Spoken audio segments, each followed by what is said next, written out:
Ustadz, imam di masjid dekat rumah saya, menurut saya bacaannya sangat cepat. Kenapa bukan antum jadi imam?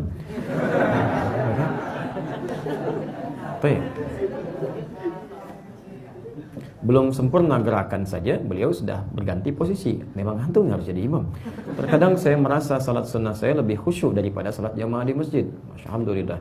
Dan kebetulan beliau adalah ketua DKM, apa yang bisa saya lakukan?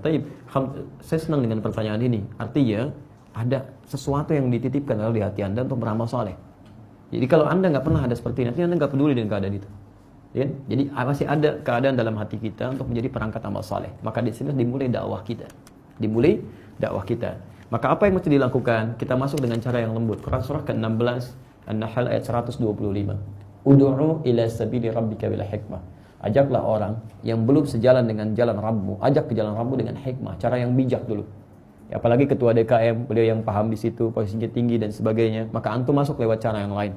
Ya, misal antum undang teman antum yang bacaannya bagus, ya, kemudian juga khusyuk, ya, gerakan-gerakannya baik, dan imam begitu nanti mau waktu-waktu salat memperkenalkan ke DKM, alhamdulillah Pak, kita kedatangan imam nih, ini, ya, dan masya Allah beliau imamnya bagus, ini mungkin kita bisa minta Pak mumpung ada di sini, padahal antum yang ngajak gitu kan ke situ, disampaikan. Ini begitu beliau rasakan, wah Pak enak juga ya, gitu. Beliau mengajar Pak itu, mengajar tentang fikih sholat dan sebagainya atau yang lain.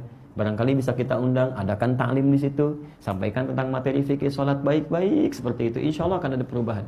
Tapi dimulai dengan doa dulu kepada Allah, berdoa kepada Allah supaya Allah lembutkan hati orang yang dimaksudkan, diberikan petunjuk, dan dengan doa itu akan lebih mudah untuk diingatkan. Bukankah Musa ketika datang kepada Fir'aun berdoa terlebih dahulu? Rabbi shrahli sadri wa yassirli amri wahlul 'uqdatan min lisani yafqahu qawli. Dengan doa seperti itu minimal redalah tensi di Fir'aun. Fir'aun saja makhluk paling jahat, didoakan sebelum berangkat kepadanya tensinya nurun. Masa ini yang bukan Fir'aun tidak begitu? Pasti lebih baik gitu kan? Pasti lebih baik. Dan jangan salah niat. Kalau antum salah niat akan salah aplikasinya. Ketua DKM salah lagi, saya benerin nanti. Udah begitu, Pak, maaf Pak ya, saat saya sholat di belakang Bapak, gak usah terlalu cepat, nah itu salah masuk. Kamu siapa? Anak baru udah mau kesini ya.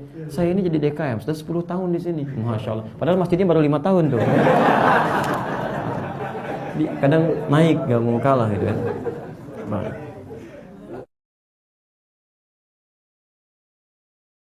Assalamualaikum Ustaz, Assalamualaikum. Ustaz, bagaimana cara membuat orang tua kita, mungkin orang tua Anda, orang tua saya tidak termasuk di dalamnya, orang tua dapat menunaikan ibadah sholat maupun puasa? Karena saya pernah mengajak ke masjid, orang tua saya menolak. Saya pernah mengajak ke masjid, orang tua saya menolak dan berkata, Ustaz saja belum tentu masuk surga. Oh baik, sampaikan pada orang tua Anda, justru karena Ustaz belum tentu masuk surga, Ustaz ke masjid. Gitu. Kan bapak nggak mau ke masjid, bilangnya Ustadz aja belum tentu ke surga. Sampaikan pada orang tua Anda, Ustadz itu karena belum tentu ke surga, Ustadz ke masjid. Makanya saya ajak bapak ke masjid karena bapak bukan Ustadz. Allahu Akbar. Saya langsung ke pertanyaan saja ya. Ustadz, saya tahun depan mau menikah.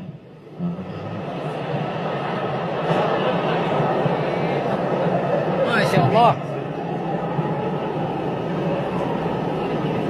Selalu ada begini.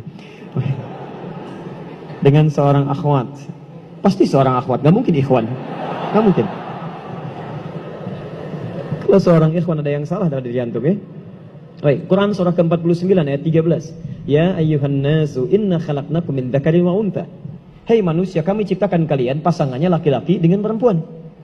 Ya, laki-laki disebut dengan ikhwan, perempuan disebut dengan akhwat. Jadi kalau antum ikhwat pasti pasangannya akhwat ya. Allah menciptakan Adam dengan Hawa, bukan Adam dengan Adam, ya. Ini beda. Baik. Orang tua sudah setuju, alhamdulillah. Qadar Allah beberapa hari lalu ia memberi kabar bahwa ia sudah menerima lamaran ikhwan lain. Masya Allah. Baik, nasib. Padahal Ana sudah sabar menunggu dia selama 4 tahun. Masya Allah. Baik, luar biasa. Kita sudah capek-capek hampir 2 jam mendapatkan cahaya, antum jadi meredup lagi. Masya Allah. Saya sabar menunggu dia selama 4 tahun tanpa komunikasi. Ini masalahnya. Beri saya nasihat Ustadz agar saya bisa melupakan dia, agar ana bisa fokus kembali. Allahu Akbar. Agar saya bisa fokus kembali menghafal Al-Quran dan hadis. Ini ujiannya. Jadi pertanyaan saya, antum pengen menghafal Quran dan hadis atau pengen menikah? Nabi Ayub alaihissalam. Antum kenal Nabi Ayub? Kenal di mana? Kadang-kadang kenal Nabi Ayub. Luar biasa. Tadi malam di Dumai ada yang kenal Korun. Bulan lalu di Lampung ada yang kenal Fir'aun. Masya Allah.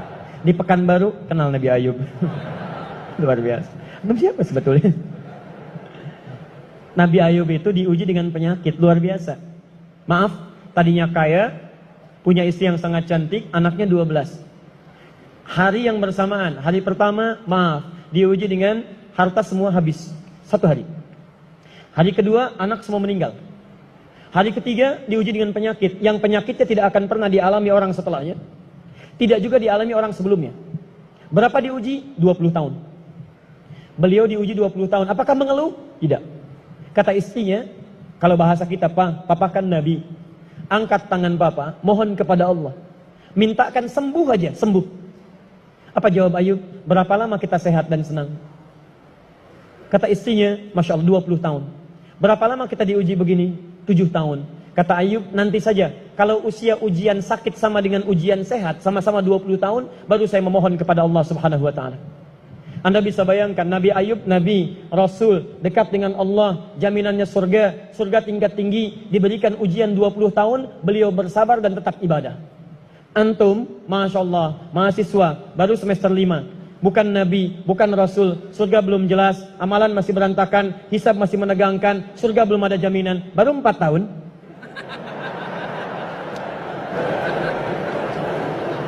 Itu yang terbaik buat antum. Yang terbaik. Jadi bukan berarti ketika Anda tidak mendapatkan dia, dunia hilang untuk Anda. Tidak. Banyak boleh jadi itu hanya titian ajaran dari Allah supaya Anda merasakan bagaimana nikmatnya ta'aruf. Supaya Anda belajar bagaimana mencari yang lebih baik lagi.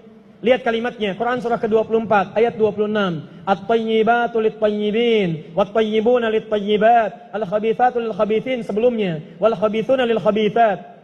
Yang baik akan ketemu yang baik lagi. Yang kurang baik bertemu dengan yang kurang baik lagi. Menurut Anda, dia yang terbaik untuk Anda. Menurut Allah, dia bukan yang terbaik untuk Anda. Yang untuk Anda, ada yang lebih baik lagi. Anda mau menghafal Quran, Anda mau menghafal hadis, maka Allah akan kirimkan kepada Anda yang bisa menjaga Quran dan hadis Anda.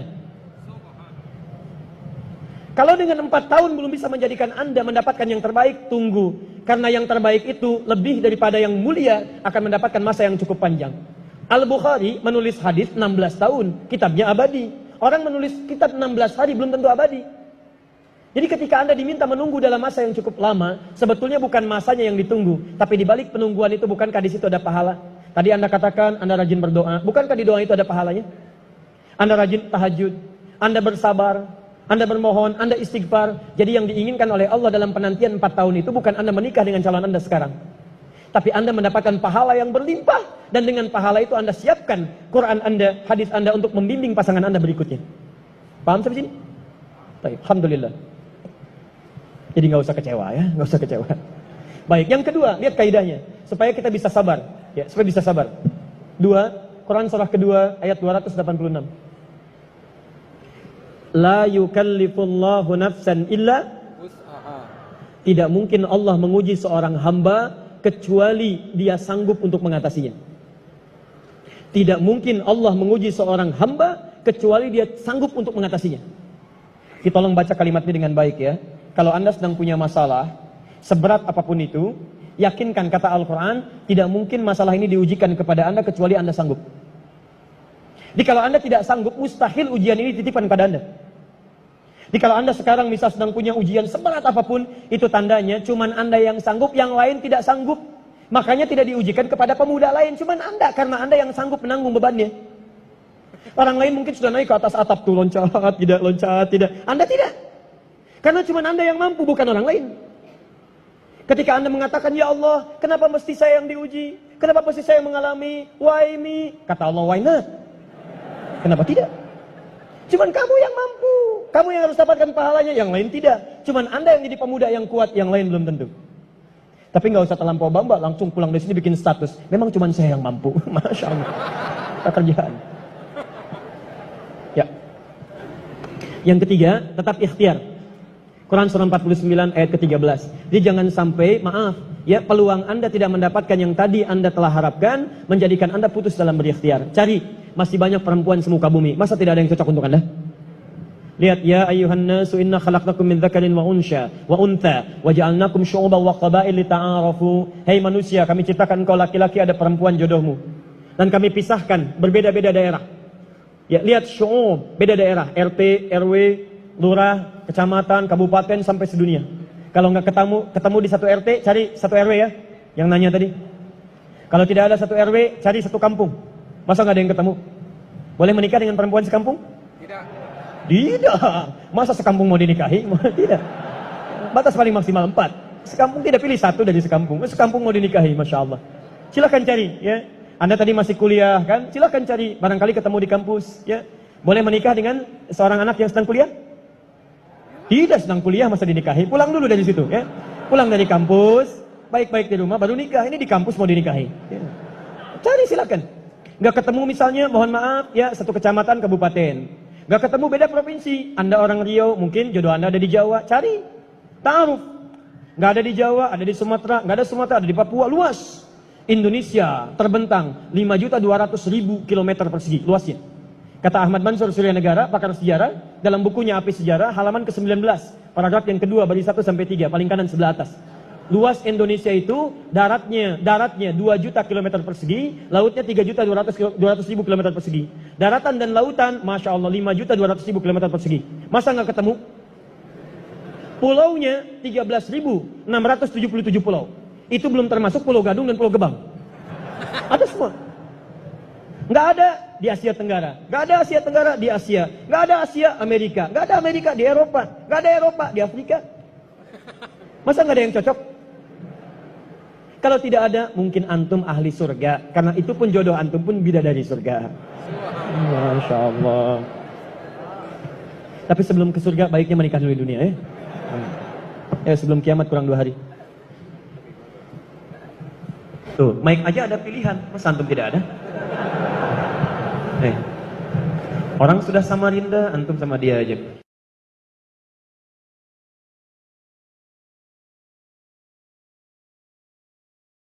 Catat kalimat ini. Seseorang disebut baik takwanya kepada Allah tidak hanya dinilai dengan bagus ibadah ritualnya. Salatnya 5 waktu terjaga, bagus, bagian dari takwa. Karena salat dibuka dengan kalimat takwa. Dzalikal kitabu la raiba fihi hudal lil muttaqin. Siapa orang takwa di sini? Alladzina yu'minuna bil ghaibi wa yuqimunas shalah. Rajin puasanya bagus, bagian dari takwa. Karena ayat puasa pun ditutup dengan kalimat takwa. La'allakum tattaqun.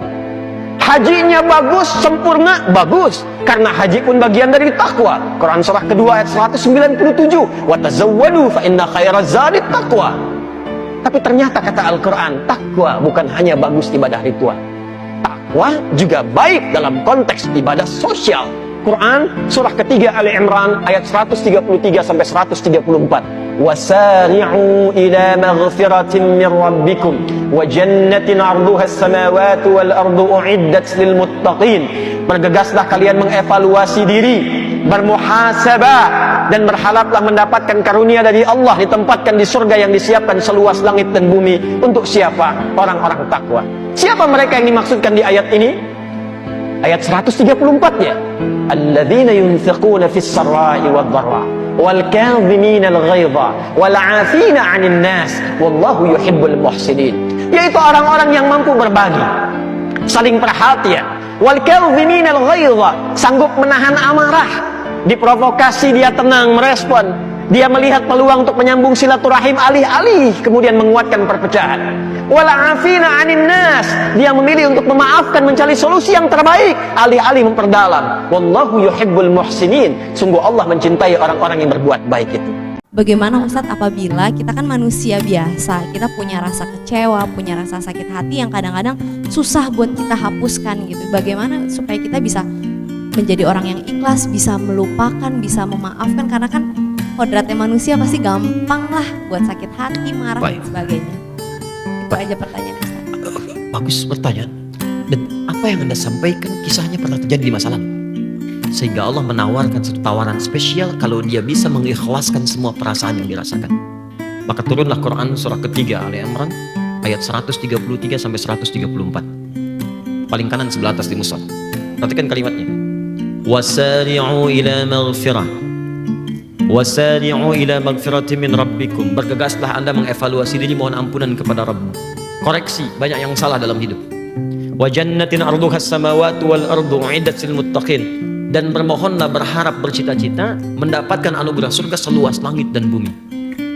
Komplek tinggal seseorang di dunia bisa luas, tapi tidak ada yang seluas langit dan bumi. Saya sediakan, kata Allah, khusus untuk orang takwa. Tapi bukan takwa biasa, spesial. Siapa takwa yang dimaksud? Ayat 134-nya. Alladzina yunfiquna fis sarra'i wad dharra. Golongan pertama yang sedang infak. Di saat punya, bahkan tak punya pun masih pengen infak. Di dalam keadaan tak punya pun masih mereferensikan. Saya dalam nggak punya nih, barangkali mungkin baju saya bisa dijual. Barangkali teman saya mungkin bisa ngasih, saya referensikan. Itu surganya seluas langit dan bumi. Yang kedua, wal kadhiminal ghaidha, orang yang sanggup menahan marah. Yang ketiga, wal 'afina 'anil nas, orang yang bisa memaafkan kesalahan orang lain. Jadi kalau Anda ada tawaran, perhatikan tawarannya. Mau mempertahankan amarah di dalam jiwa atau menukarnya dengan surga seluas langit dan bumi? Maka jangan tunggu, hilangkan itu semua dan tidak ada faedahnya mempertahankan kemarahan di dalam jiwa kita. Jika sholat bisa merubah kehidupan seseorang, lantas mengapa? Mohon maaf ibu-ibu, ini pertanyaan teman-teman saya. Lantas kenapa seorang mungkin marbot atau tamirul masjid la ghaniyun ya Ustaz? Kada hada sya'urtu bil huzn wa hada soal yubatiluni bakam tulisannya kadalik. Wa ana mutawatir la astati ajibu hada soal kadalik Ustaz. Alhamdulillah. طيب بعد من كنا تريدنا أن تسألنا باللغة العربية فلا بأس. شكرا أستاذ. عفوا. So you can ask me with any languages that you want to speak. If you want to ask with English, okay, inshallah. Even in Arabic, inshallah, I will answer. Even in Japanese, watashi wa Indonesian wa desu. Even in France, bonjour, comment ça va? Ça va bien. Even in Tagalog, komasta ka mabuti. Even in Bangladeshi, kamu nasu baluashi. Ini beliau tanya, singkatnya begini. Ya, saya senang belajar bahasa. Jadi saya kalau mau dakwah ke negara itu tertentu, saya pelajari bahasanya. Jadi saya mau ke Jepang, saya belajar bahasa Jepang. Ya, saya mau ke Eropa, saya pelajari. Ini teman kita, adik kita bertanya, kenapa marbot masjid itu nggak kaya? Kalau memang Islam itu datang untuk merubah kehidupan seseorang, pertanyaannya yang mau dirubah itu apanya? Karena mindset seseorang berpikir kalau berubah itu selalu penampilan materi. Sedangkan Islam itu datang bukan untuk merubah materi, tapi mempercepat dan memberikan keberkahan pada tujuan berkehidupan. Perhatikan baik-baik. Ada 4 pilihan dalam berkehidupan. Silahkan gunakan. 1 dengan kedudukan, kedua dengan harta, ketiga dengan ilmu, keempat dengan tenaga. Dan itu ada babnya. Kalau Anda ingin dengan kedudukan, jangan tanggung yang paling tinggi. Cita-cita diplomat, jadi menlu sekalian. Cita-cita di birokrasi, jadi presiden sekalian. Ya, jangan tanggung, jadi yang paling tinggi. Nanti ada babnya, ada fikihnya. Ya, namanya Kitabul Imarah namanya. Kitab ke-33 di Sahih Muslim. Ada 54 topik. Topik ke-33-nya adalah tentang tata kelola negara. Kalau ingin kaya, jangan tanggung. Raih tingkat ketiga sekalian. Tingkat pertama tuh kaya, kedua kaya banget, ketiga kebangetan kayanya. Dan semua sahabat dapat level itu. Nanti ada kurikulumnya di Al-Bukhari, Kitabul Buyu', kitab tentang tata kelola niaga. Tidak pernah ada sahabat Nabi, kemudian tabi'in dan generasi setelah itu yang mengamalkan bisnis dengan metode itu. Tidak pernah mereka berdagang dan kembali modal, nggak ada. Mereka selalu kembali untung. Gak ada dagang kembali modal, kembali untung. Abdurrahman bin Auf, Utsman bin Affan. Yang pertama tadi Amr bin As, Umar bin Khattab dan sebagainya. 3, ilmu. Ilmu jangan tanggung, jadi pakar di bidangnya. Utsman lihat, oke, yang di birokrasi Amr, saya di harta. Tapi Ali melihat Utsman sudah ngambil harta, Amr sudah ngambil kedudukan, saya pilih ilmu, passion saya di ilmu. Maka yang diperdalam ngaji. Abu Hurairah ikut, Salman ikut. Jadi kebanggaannya itu bukan ketika kaya, tapi ketika dia punya ilmu yang bertambah.